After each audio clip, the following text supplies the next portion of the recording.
Has anyone ever stopped to figure out just how many fish there are in the sea? Well, there are more than have ever been caught anyway. Remember this for a starter. We and our neighbors and the other poor fish eat 20 billion pounds a year, $1.5 billion worth. And only a few kinds of fish are good eating. We're talking about sea fish, not the trout and the perch and the catfish. It's sure we don't eat all the fish in the sea because fish eat fish. As the old poem says, great fish on little fishes feed, and these in turn on those of lesser bulk. Now take these porpoise, the comedians of the ocean wave. No good for food. They make good leather and the finest lubricating oil used for watches and clocks. These clowns will tag along with a boat for hundreds of miles.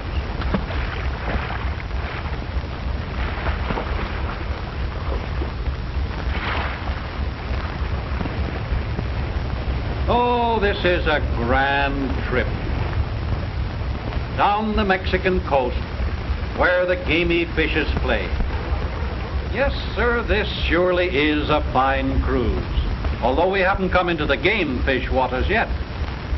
I don't suppose any one man could ever learn all about every kind of fish. There are over 20,000 known and classified different kinds, each one with its own double-jointed jawbreaker of a name.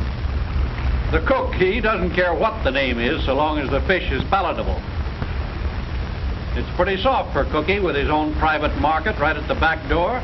And the seagulls, too. Ah, they say easy pickings for breakfast. Now, hi, yells the lookout. He sighted a tuna boat. Now see how part of that 20 billion pounds gets into the cans. This commercial slaughter of the innocents is pretty brutal work. The men throw out the chum. The fish swarm about the delectable morsels. But there's nothing chummy about the way they're caught. Bare hooks on stout lines, catch as catch can, heave 'em inboard. What an indignity, throwing these beauties around like so much cordwood. But now, this is where the sportsman gets into action. Catching the tuna with rod and reel is sport. This originated at Santa Catalina. The Avalon Tuna Club regulates the length of the line and the weight of the rod to give the fish some sort of a break. From Avalon, it spread to Florida, New Zealand, Europe. No doubt about the tuna being a game fish. Anytime you get a 10-footer weighing up to 1,500 pounds on that line, you know you've got a fight on your hands. There he is, barely hooked. Now, all you've got to do is land him. Whoa, is he a fighter? I'll never give him any slack. Play him, tire him out, that's the trick of it. The song of the reel is music to the sportsman. What a game guy that fish is. Often they'll fight for hours. Once a man, an American at that, off the English coast fought a tuna for more than 24 hours. Wrists and forearms get the strain. Yes, it takes power, a quick eye. Look, what's the matter with the lookout? See that menacing fin? Shark after the hooked tuna. The shark couldn't catch him if he wasn't handicapped that way.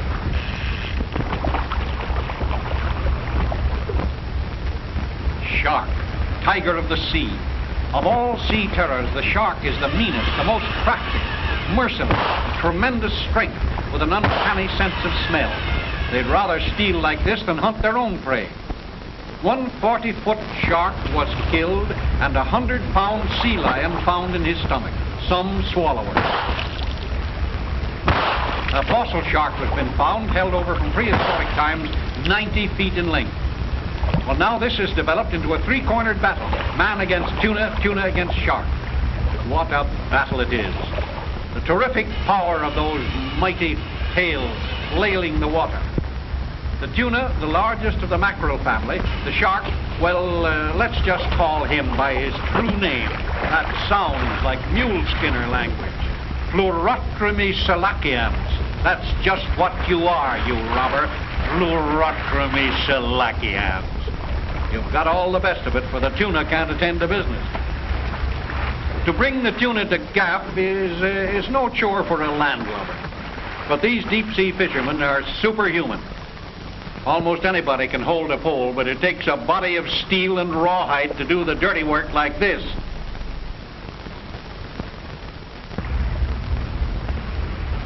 Good man, he's got him aboard. Goodness sakes alive, that shark made a pretty fair start at his lunch before he was interrupted. He must be taught a lesson, that shark, a lesson that will last him the rest of his life. Here, take a smell of this nice pork. He took it all right, hook, line, and sinker, if any. You know that's all hooey about the shark having to turn over on his back to bite. He does sometimes if his victim is up on the surface. No, Mr. Shark, they don't waste any good line and reel on you. Just a half-inch rope and a heavy barb. They know your habit of spinning and fouling a line when you're hooked. You're no good sport who gives a fisherman a run for his money. The only thing you're good for is shark skin and glue, and maybe your liver will try out some pretty fair oil, and the China boy may make himself some shark fin soup. Ooh, what an ugly brute. Those teeth are just about the most terrible crunchers in creation.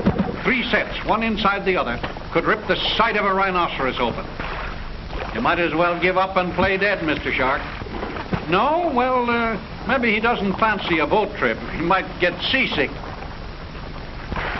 Isn't that a sweet little playmate for a bathing party? Welcome aboard the lugger.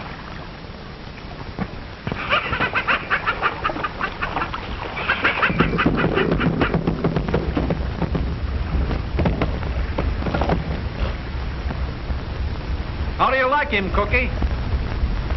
No, sir. If that's a fish, I'll never eat another sardine.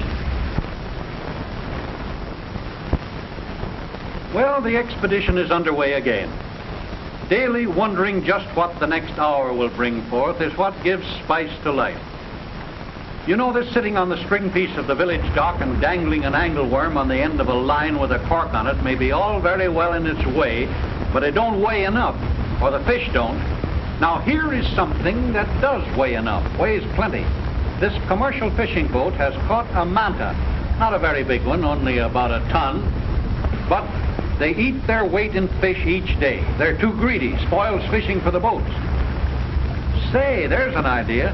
That must be good sport, catching one of those terrors of the deep. For real sport, you know, there must always be that element of danger, of fight to send the old blood tingling up the spine. All life is a battle, ever since the cavemen fought for every mouthful of their food. So, the only thing to do is to give the giant a go after him in a small boat, which the manta could swamp with one flip of his great pectoral fin. The manta, or giant ray, is one of the wonders of nature. It's almost impossible to believe that such a vast creature grows from a small egg, but it does. The egg has little tendrils hanging from it, and the mother scratches the egg off against a rock on the seafloor, where it grows to man's size, and then some. It's quite a problem for the harpooner to pick a spot where his barb will catch hold. It's like shooting an arrow into a feather pillow. But this boy knows, zam, right through the skull. That's the spot, all right. The giant ray has a soft skull, all cartilage. Now, what a ride they're getting. 40 miles an hour.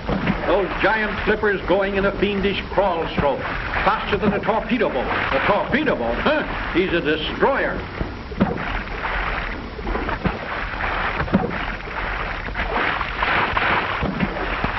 This chap is called a devilfish for good reason. Fish from hell, yes, sir. See them go. Ooh, say, one of those gigantic pectoral scuffles. The boat's upside down. That's where the element of danger comes in. If the great fins fold over on the boys, they're done for. Swim for it, fellow. Make for the ship. And it's goodbye to the ship's boat. It's on its way to Japan. Come on, man alive, put some kick into it. Oh, hey, this is over the odds. Sharks again. And if there's anything in the sea that attracts a shark, it's a man swimming.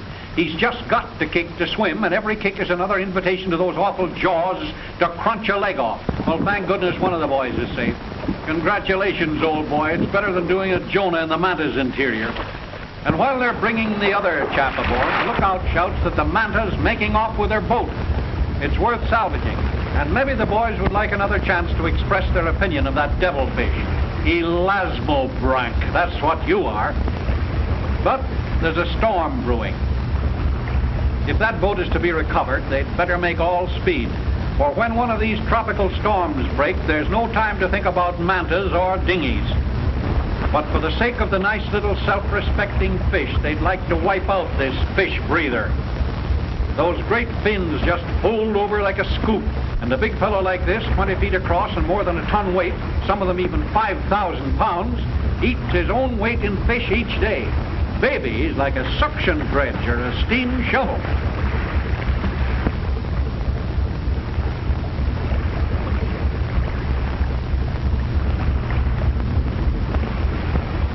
All right, haul in the slack, boys. Drag him in. Well, what they'll do with him aboard our trim little craft is beyond me. Heave hard, boys. Don't let him go now. Oh, now, isn't that a tough break? Here, this boy has gone and got his foot caught in the bight of the rope. Help, help, help! Yes, but in freeing him, the line goes for the board. Well, that settled it. We can't lose both the boat and the Manta. With this storm creeping up so fast, we'll better take an extra hitch there, boy.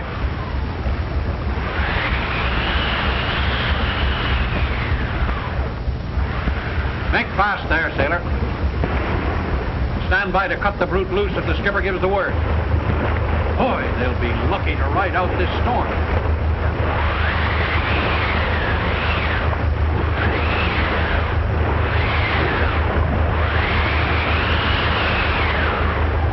Hold fast.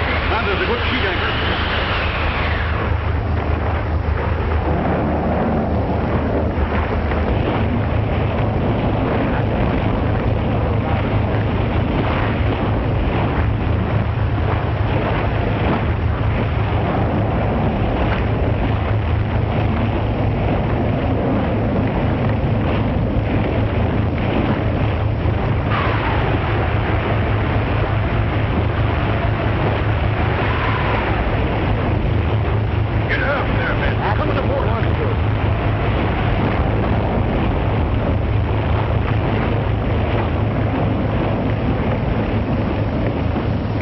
Well, no storm can last forever, but see what it did to our gallant old boat, high and dry on a little barren island.